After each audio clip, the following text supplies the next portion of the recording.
पंढरपूर तालुक्यातील आढवी या गावामध्ये पंचकल्याण प्रतिष्ठानचा प्रारंभ उद्यापासून होतोय आणि आपण बघितलं तर पंढरपूरच्या वैभवात एक वास्तू भर पाडताना आपल्याला पाहायला मिळते। एकंदरीत आपण पाहिलं तर राजस्थानमधून हे जे मखर आणलेलं आहे त्या मखराची उद्याच्याला प्राणप्रतिष्ठा सगळं मंदिर बनवण्यात आलेलं आहे आणि हे जे मंदिर सगळं बनवण्यात आलेलं आहे जे पंढरपूरमधील प्रसिद्ध शीतल शाह डॉक्टर आहे या त्यांनी स्वतः खर्चातून बनवलेलं आहे। आपण त्यांच्याकडून जाणून घेणार आहोत की डॉक्टर साहेब काय सांगाल, काय प्राणप्रतिष्ठा उद्यापासून सुरुवात होते?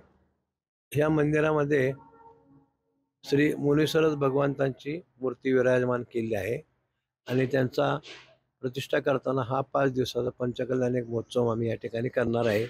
त्यासाठी 40 मुनिगण इथे येणार आहेत आणि त्यांच्या मार्गदर्शनाखाली हा आम्ही उत्सव साजरा करणार आहे। किती मध्य प्रदेशमधून किती मुनिगण येणार आहेत? किती? हा, 40 नग्न दिगंबर मुनी येणार आहेत।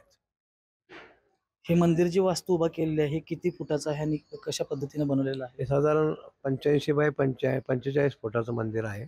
पूर्णतः संगमरवरी मार्बलमध्ये बनवलेलं आहे। ही कारागिरी मकराना येथे त्यांनी करून आणून इंटरलॉकिंग या ठिकाणी केलं आणि पूर्ण मंदिर उभा केलेलं आहे त्यांनी। काय आव्हान कराल? 5 दिवस कार्यक्रम आहेत। सगळ्यांनी यावं आणि दर्शन घ्यावे आणि भक्त तर आपण सगळेच आहे, पण भगवान बनण्यासाठी आम्ही हे केलेलं आहे।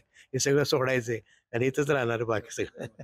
नक्कीच आपण जर पाहिलं तर या पंढरपूरच्या वास्तूमध्ये एक भर पाडताना आपल्याला पाहायला मिळते। माऊली डांगे, पुढारी न्यूज, पंढरपूर।